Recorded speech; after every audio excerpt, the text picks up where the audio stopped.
Hey guys, Political Junkie 2414 here, and welcome back to my next primary analysis video. I apologize for yesterday for not uploading a video. I was going to make one about the Arizona Senate race, or possibly a preview to the primaries coming up that were coming up last night. But don't worry, just gonna make this video to talk about the primaries, in particular the special elections up in New York, which were a big surprise. Yeah, let's just get right into it. Hope you guys are having a great day. Make sure to like the video, subscribe to the channel, and yeah, let's just get right into it. So we're gonna start off with the state of Florida. As expected, Charlie Crist defeated Charlie Crist, if you don't know, is the former Republican governor of Florida who has now become a Democrat. He ran for Senate back in 2010 against Marco Rubio. He split the vote with the Democrat Kendrick Meek, and so Rubio won in a landslide. Then he went on to run for governor again in 2014. When he was a Democrat, he ran for Senate as an independent. But when he was a Democrat, he ran in 2014 against incumbent Governor Rick Scott. He lost by about 1 point. Florida was, a lot bluer back then, a lot less receptive to the national environment. And yeah, and then in 2016, Crist was elected to Congress from the Tampa area. He kind of somewhere around here. He's from somewhere around here, and so he decided to run for governor again against Ron DeSantis. Of course, there was really no primary for DeSantis last night because he's the only Republican running, so, he's pretty much the presumptive nominee. Nikki Fried did have a chance at winning this race, but I think, Charlie Crist is a better candidate to take on Ron DeSantis. I, wholeheartedly support him, and while I don't think that Florida is going to elect him as governor, I think that he can put up a good fight. And yeah, I think that he can really say, he appears as more of a moderate than most Democrats. Him being a former Republican, he can kind of make that, that he can convey this message that, hey, I was a Republican too, and now, I think the party's gone off the bandwagon. I'm trying not to, you know. Make this video too, biased or anything, but I'm just saying that Crist is gonna, be able to appeal to some voters who, are, outraged with DeSantis and with how the GOP has, has transformed into what it is now. So, yeah, that's, the polling in this race was very weird. 1 second it had Crist leading by a large margin, then Fried was up by a couple points, but, Crist was able to easily win the primary. I think Fried, yeah, she only won like a couple of counties. Florida counted their votes insanely fast, so I think we got like a winner, like at 8 o'clock or 9 o'clock. So, yeah, because Florida's polls closed really late, or sorry, really early. In the Senate race, Val Demings is expected swept. The primary, she easily won the nomination, and yeah, she's going to be a good candidate to take on Marco Rubio. I endorse her as well, but I do think Democrats are getting a little. I think they're getting a little bullish on Val Demings' chances of taking down Rubio. Not to say that she's a bad candidate; she's a perfect candidate. She can really, say that she's, Rubio can't really call her, opposed to law and order because she was the former police chief of Orlando, I believe. And yeah, she's a congresswoman from the Orlando area, and she's running for the seat, and she's going to, she's going to pose a good fight to Rubio, but Florida's moved so far to the right. Rubio's very popular, and while, there is some concern for Rubio among Republicans in terms of his fundraising, I still think, he's going to come out on top. He outperformed Trump by 7 points, almost, by 6 points, 6.5 points in 2016. He won by 8 points, while Trump only won by one. Estimation, so it's technically 7 points, but you know what I mean.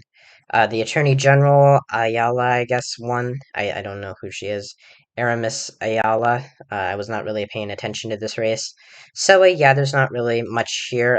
Matt Gaetz. Sorry, I'll point this out before I move on. Matt Gaetz won renomination. The one who is being investigated. For allegedly having sexual relations with underage women or underage girls. And so he had, he didn't win overwhelming. Well, he did, but in terms of a primary, Lombardo put up a good fight against Gates, but still was not able to win. He's in a very conservative. He's in like northwestern Florida, which is pretty conservative. It hasn't voted for a Democrat on the presidential level since JFK, I believe. So yeah, that's pretty much all we have for Florida. In Oklahoma, we had a couple of interesting races.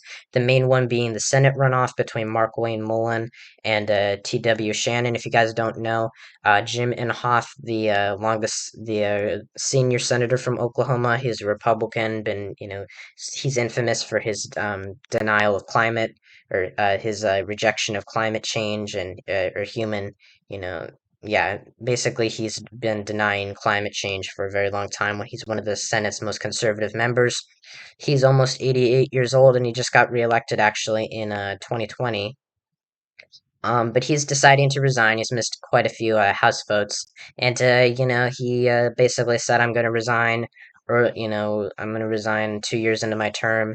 And just to spend some more time with my wife, and just to enjoy life more. And so, yeah, so that opened up the special election. It's actually a little comical how common it is for Oklahoma senators to leave in the middle of their term. Tom Coburn did it in 2014, and David Boren actually in 1994. He left or he resigned to become president of the University of Oklahoma. He's the last Democrat to serve as a senator from Oklahoma, and Inhofe was actually first elected in that special election. So basically, getting down to it, Markwayne Mullin is a congressman from the southwestern or southeastern portion of, or the eastern portion of Oklahoma, and T.W. Shannon, I think, was the former Speaker of the Oklahoma House of Representatives. He's run for Senate before. He ran in 2014 against James Lankford. He didn't do too well in the primary. There was some potential for this primary runoff to be somewhat competitive, but Mullin had the Trump endorsement, and there was really only one poll that showed the race being marginally competitive. It ended up not really being competitive at all. So Mullen, Oklahoma is such a red state that Mullen is almost assured to be the next senator from the state of Oklahoma, which is what I have been saying and what I've been predicting. I haven't really talked a lot about that race though. There's actually another runoff in the Senate. In the Senate results, there are two Oklahoma Senate elections this year. There's one, of course, to fill Jim Inhofe's seat, and then there's one for James Lankford, who's running for a second full term. The Democratic primary results, of course, this isn't Oklahoma's scheduled primary, but these are the runoff results. Madison Horn won the nomination against Jason Bollinger, I think. Yeah, she will be taking on James Lankford, but she doesn't really stand much of a chance because Oklahoma is such a red state. I didn't really look at this one in the House District 2 runoff. This is where Markwayne Mullin, I think, represents Oklahoma. This is, of course, I think this is not the redistricted district. This is the current district for Oklahoma, but it's still very Republican. It looks like whoever this is, Bretchen, won this primary. I wasn't really paying attention to this race. And so, yeah, these are the previous results down here from, the governor's race. Joy Hoffmeister, of course, I'll talk about that a little bit more. And so, yeah, that's pretty much it for Oklahoma. So let's go on to the big one in New York. We're gonna, take a minute. Um, you know, I'm not going to talk about the special election right now, or the special elections, I should say. Right now, first of all, we're going to be looking at the New York, the some of the House primaries. We had some pretty interesting primaries, of course. New York's primaries were held. Its statewide primaries were held in on June 28th. But due to redistricting, there's a bit of a redistricting debacle in New York because Democrats tried to gerrymander New York, to make up for Republicans gerrymandering other seats. The court struck that down, and yeah, so they had to move. They had to work on redistricting a little bit longer, and so the congressional primaries got pushed a little bit farther down the line. The big race here in the House elections was Jerry Nadler versus Carolyn Maloney. They were both incumbents who have been, redistricted into the same district. Jerry Nadler was expected to win. He did win. At least I think that's what happened. Well, I mean, yeah, he did win, but I'm not sure if he was expected to win. I think he was based on looking at some of the polling data. They've both been in the House since 1992. They're both been in the House for 30 years. but Nadler has come out on top, and yeah. Another interesting primary that I didn't really see a lot of people paying attention to was Jamal Bowman, who I think is a member of the squad, one of the member of the six super progressive members of the House Democratic Caucus. You know, people like AOC, Ilhan Omar, and so there has been some primary challenges against them. But yeah, here we go. Jamal Bowman won overwhelmingly in this primary. Sean Patrick Maloney also fended off a progressive challenger. There was a little bit of controversy about Maloney moving into Mondaire Jones's district, and so Mondaire Jones decided to run in another district. He lost renomination, and I'll talk about that in a second. But yeah, Maloney was able to win. He'll face a tough re-election, but I think he'll come out on top. Do we not have results from the what's it? I can't remember what district he was in. I think was it New York? Was it this one? I cannot remember. I'm sorry. I did not really look at the race between Jones that much. I'm trying to remember where it was. I think it was this one. Is it this one? Yeah. So Jones, is clearly lost. There's still, some more votes outstanding. It's a pretty close primary. But it looks like Goldman is going to be the nominee. Yeah, so Jones had to, run in this seat, which is down in near New York City. And he was, from upstate New York, sort of not super upstate, but kind of like right outside the city, like probably oh my God, what's the name of not Brooklyn. What's the I'm trying to think. Let me look at my map. I have a map up here. I cannot think of the area of New York that's like right there. It'll come to me, but he's from some area not too upstate in New York. But anyways, all that aside, there was the big two special elections, really only one big special election in the 19th District of New York. So Pat Ryan, the Democrat, there was a special election here to replace Antonio Delgado, who was a pretty popular incumbent in the 19th District. This has been a pretty competitive district in years past, but Delgado made it pretty much non-competitive. He was a very strong incumbent, but he resigned to become lieutenant governor of New York after Kathy Hochul appointed him to replace her as because she became governor of New York after Cuomo resigned. So yeah, there's that. And Mark Molinaro was the GOP nominee for governor in 2018 against Cuomo. He lost, but he did pretty well in this district. And Pat Ryan, Republicans, even in Democratic uh, uh, sponsored polls, Pat Ryan was expected to lose. Data for Progress, which is pretty Democratic leaning, even Public Policy poll that was sponsored by Ryan's campaign had him down, and he was able to outperform. And this really raises the question. It really pretty much proves my point that in the video that I said the 2022 is no longer a red wave. I think that the right term to use is a slight red wave, or a Republican leaning year. It was absolutely a red wave back in November of last year. I do not deny that. I was preparing for Democrats to get their asses whooped in November. Excuse my language, but I had a feeling that Pat Ryan might win this race, but I've check out election forecast. He made a video about this race, and he's made a new one since talking about the results. But Pat Ryan was able to pull it out. He got a really good turnout. This is a district that's right next to Albany. It's got a lot of rural and suburban areas, and Ryan was leading for the whole night, and his lead came down, of course.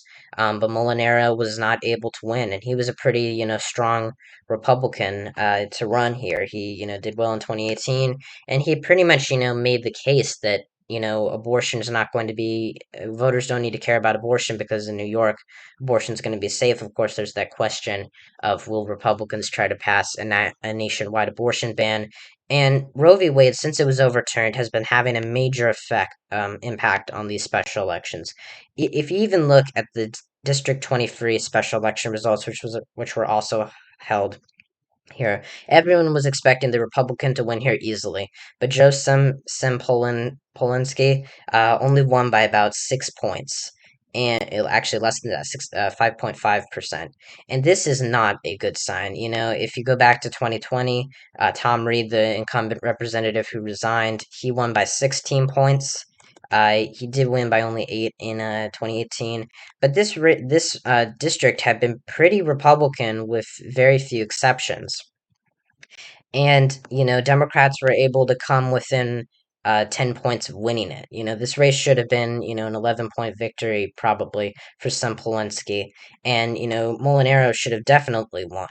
You know, that this is a highly competitive district. It's a bellwether district. It's voted for, you know, Biden. It voted for Biden in 2020, Trump in 2016. It's voted for every presidential election winner going back to Bush in 19 and or Clinton in 1996. Bush won it in 92, but of course he lost the election. So, you know, after this, you can't, you know, I know that I'm going to have my detractors on the right saying, oh, I'm coping, and oh, this state is not going to go this way. And I don't mean to, you know, sound like an asshole, but, um, sorry, I'm cursing a lot. But you can't, you know, deny that Roe v. Wade has a major impact on this race. You know, if you know if the Supreme Court decided, you know, if we had woken up on June 24th, 2022, 2 months ago to the date actually, and they decided not to overturn Roe, I think the Republicans would be doing a lot better because, as you can see, back in the Texas 34th special election in South Texas, Myra Flores was able to win this seat by a pretty sizable amount. This was a big surprise. Democrats were, you know, have been struggling in this area, and, you know, this was after the Roe leak had come out, but this was 10 days before Roe was actually overturned, and Democrats were expecting this to go into a runoff, and it did not. And so that, you know, that this was a really good sign for Republicans. This is the only seat that they've flipped so far, but if you look back at years like 2010, a huge red wave, Hawaii, there was an open seat in Hawaii that Republicans won. If they can't even, you know, look at the first special election after Roe was overturned, a couple days after, Nebraska's second with Mike Flood. This was a district that voted for Trump by 11 points, or 14 points, 15 points, something like that, double digits. Mike Flood only won by 5. And you might say, okay, well, there was, you know, a Republican incumbent here who had resigned due to, you know, ethics violations, and so, you know, maybe there was something to do with that. And I'd say, you know what? Oh, okay, you can make that argument, but this isn't good for Republicans. Look at Minnesota's first congressional district special election. Again, there was another Republican here who had, you know, vacated the seat. He actually died, Jim Hagedorn, and he was, you know, a pretty controversial representative. But he, you know, he did underperform in 2020, but this was a district Trump had won by 11 points. Brian Finstad won by less than 5. And, you know, you might say, okay, well, there was another Republican here who wasn't too popular. And in Alaska, you know, this race I still expect to go to Republicans. We still don't have a winner yet. They're going to have to do the ranked choice voting soon. The Democrat came ahead of Sarah Palin and Nick Begich, which is not a good sign for Republicans. This seat should not have been competitive. I still think that Democrats will lose this in the long run. They're going to lose it in November, I think. But I would not be surprised if Mary Salter Patola actually ends up serving a couple months in Congress once they have, you know, the ranked choice voting next week. And so, you know, you look at a district the Democrats held that was super competitive before Delgado came along. You look at a candidate who did pretty well in this district in 2018 when all the polls were expecting, even Democratic, you know, internals were expecting him to win, and he lost. There's no way to say that this is good for Republicans. I'm sorry, but there's no way. You can't. Yeah, this does not equivocate. This is not something you would expect in a red wave year. And this puts the House back into play for Democrats. I don't think that Democrats are going to win the House. You know, they have such a slim majority. They would need to really overperform to get a house to hold on to the House. You know, even if they win all the toss-up districts and all the seats they're holding on to right now, they would still lose it. But I think that the GOP's majority is in the House is definitely weakening. I think that this is a good sign for Democrats in the Senate as well. The GOP has put up some really bad candidates. Mitch McConnell and Rick Scott are pretty much all over the place. McConnell's pretty much, conceding early. Saying that there's a greater likelihood that the House flips, which I agree with him on that. And he says the candidate quality is a real problem. And you guys need to trust Mitch McConnell, not because he's a trustworthy person. I do not think he's trustworthy at all, but he's been through this before. You look back at years like 2010.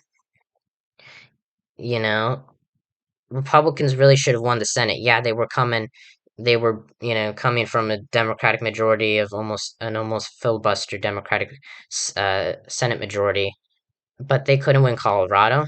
They couldn't win Nevada. They couldn't win Delaware. And you know why? Because the candidates were not good. Washington was an exception. There was a good candidate there. Patty Murray was able to hold on. But they put up bad candidates. And if you look at 2012, look at Missouri.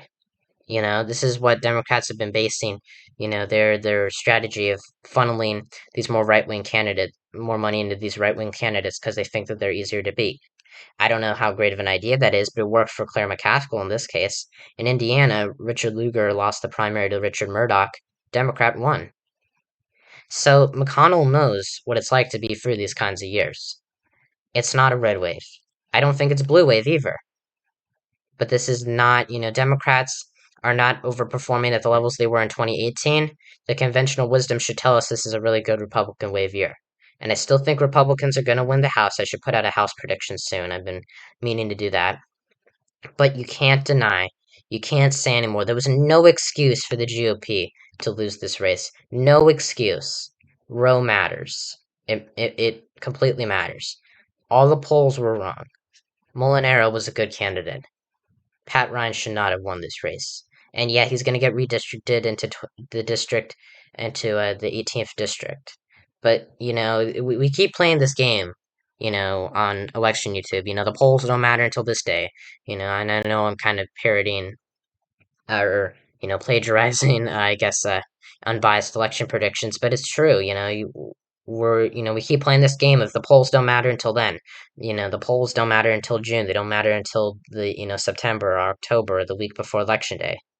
It's not that they don't matter until then. It's just that you know it, that they it they can't really understand that this isn't an attack on anyone. By the way, I'm not trying to be rude to anybody, but you can't deny that this is bad. This is really bad for Republicans. They should have won this seat, and they didn't. They had a really good recruit, you know, and Roe v. Wade, he was Molinaro was a pretty moderate Republican, from my understanding, and they still couldn't win it.